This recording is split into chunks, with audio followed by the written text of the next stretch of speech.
Well, salutations, kindred spirits. I am in the French Quarter. Where are we? On the third floor, Warpo. Yes. In the Wizard's Tower. By popular demand, Warpo has agreed to teach his handling of the classic packet trick marked. Indeed. You're up for this? I'm up for this. Let's get a close-up and do this thing. All right. Some marked cards. And the cards we're going to use are the 10 of diamonds. Now, I know that's the 10 of diamonds because I mentioned these are marked cards. We got the 10, the jack, the queen, and the king. Now watch. If I take that and give them a tap, what happens is the 10 will turn face down. And again, I know that's the 10 because of the markings. The king, the 10, the queen, and the jack. Now watch. If we give them another tap, you see the 10 will come face up. But now we can see the king is face down. And again, we know that's the king because of the... Oh, I'm sorry, I misread the markings. That's not the king, that's the jack.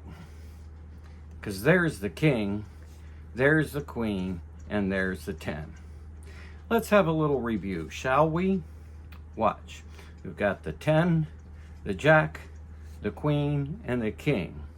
Okay, did you see the markings on the card? I'll ask an easier question. Do you remember the color of the backs? Red.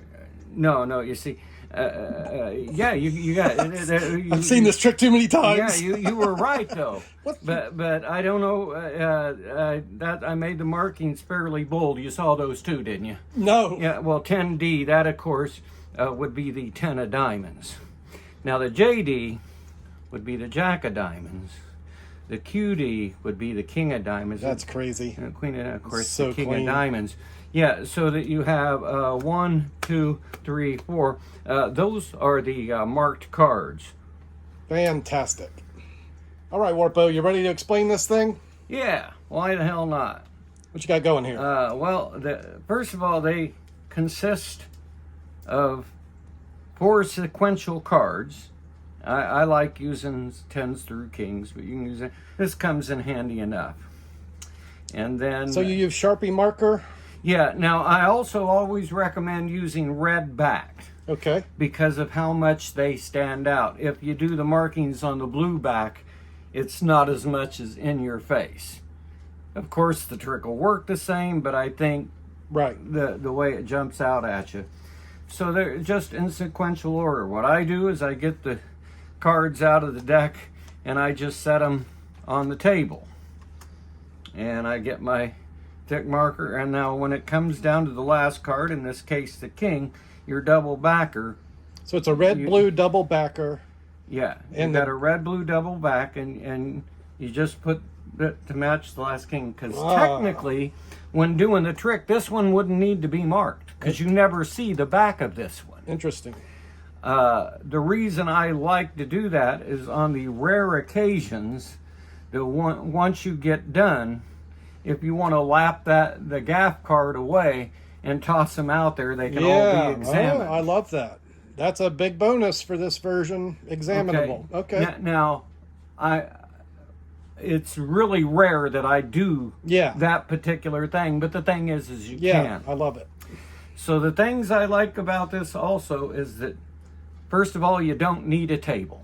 This is an in the hands. That's a huge plus. And the second big plus is it resets itself every time. Can we see the setup one more time from the other side, just to spread? 10, jack, queen, king, your double backer. Which matches. From the other side, 10, jack, queen, king. Great.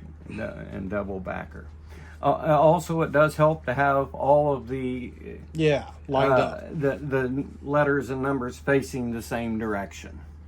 But that's most important at the end. So basically, when you have that stack, it's 1 off the top, 2 off the top, 3 off the top, and the last 2 is set down as 1. Okay, and you point out the fan. You close the fan, same moves. 1 off the top, and here's where you want to take the time to point out that you know what card that is because you can read the markings. Presentation. Draw that attention in. That helps them keep blue in their mind when you. Yeah, I know that's the 10 because of the markings. I don't know if you can see the markings, but emphasizing they're looking at the back of the card.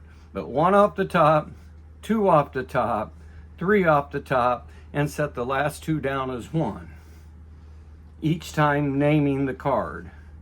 There's this, there's that. Second time through, 1 off the top. Oh, look, the 10 space up. Emphasize that. The 2 off the top, 3 off the top, and the last is always 2 cards. You're essentially repeating the same thing over and over again. So if you get it right the first time, just do it again. And this you'll is have a the beautiful trick right. thing. Great. Okay. So I'm pointing out that must be the king. They can see the other 3 cards, and I know that's the king because of the markings. So now you're bringing it back to the markings, and oh, I misread the markings. It's nice that when you make a mistake there, because there's the king. So 1 off the top, 2 off the top, 3 off the top. The last one is always 2 cards, and you set it down. And then after you made the mistake, I like doing, let's have a little review, shall we? Okay, now watch this move. 1 off the top, 2 off the top, 3 off the top. Last is always 2 cards, just set it down. Now when you get to the position that they're all face up again, you close the fan, and that's when you ask the questions. Did you see the markings? No. Well, did you see the colors? Yeah, they were blue.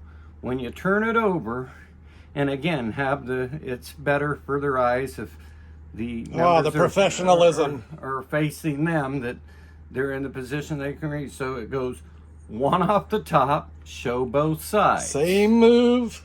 Emphasize the markings. 2 off the top, show both sides. Emphasize the markings. 3 off the top, show both sides. The last one is always 2 cards.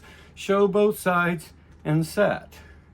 And then just for a little thing, I like giving them flick those 4 cards, and then you can put them away. Once again, I don't have people asking to examine them, but the thing is if you want to, all you got to do is palm off that gap card, and they can look at everything. And as you said earlier, when you put it away, it's reset, ready to go again. So it's an instant reset in the hands, walk around. Wonderful presentation. It's a great trick. Thank you for sharing that, Warpo. Indeed. So I like to give the viewers a little history, little credits. Can you tell us about where you learned this trick and what you know about it? Okay, basically I learned it from David Walker back in 1984. The pitchman you worked with, David Walker, okay. Well, I wouldn't say I worked with, I'd say the guy that taught me every damn thing. Yeah, including this effect. This effect. David Walker taught you, Mark. And yeah, because it was a strong effect. When I came down to work for the World's Fair, that was one of the packet tricks that he had there, because especially at the World's Fair, everything was marked up out of so this prices. Was marked and marked. Right. So this was on the pitch table then? This was No. This was on our wall of many of our effects, some that you couldn't get anywhere else. And actually, this was one of the tricks you couldn't get anywhere else. Right. He got it from John Cornelius, who also, for a period of time, pitched cards for David. Interesting. And, so, yeah, I do recall a Cornelius. Maybe he did it with an Elmsley count or something like that. But at any rate, so David taught all the people that worked there, and I was a newbie. I didn't do any magic. Yeah, right. But he wants me to sell, so here's a trick that he teaches me. Yeah. So it's easy to do, and it's easy to teach. Yeah. A beginner. Right. So while it came from John Cornelius, years later, when I there's more. When I got to meet Harry Anderson. Harry. And this was an earlier in our meetings. We weren't really friends yet. We just would see each other and talk magic once in a while. But the subject of marked came up. I'm flashing back to an effect he had. But Jumbo. Right. really big. Big cards. Really big. Totally different method. I had this effect. Yeah, which would means you totally could not do this method. It's a stage trick. Harry's, yeah. Mm-hmm. And come to find out that it was developed during the time of the left-handed league in Texas. So that was Harry, Martin Lewis, and John Cornelius, and I don't know a few other people. Yeah. But so that was a good group of guys to be hanging with. Right. I can say that I got it being passed down from Cornelius. Yeah. I don't want to automatically say it was all Cornelius's idea. Right. There's Harry Anderson in the lineage. Yeah, there was input for from some very creative guys when this was being put together. All right, it's very interesting. Cool, thank you so much for taking some time. And hey, from the Wizard's Tower, we did it. Mark is in the archives. Thanks again, Warpo. Love you, brother. You as well.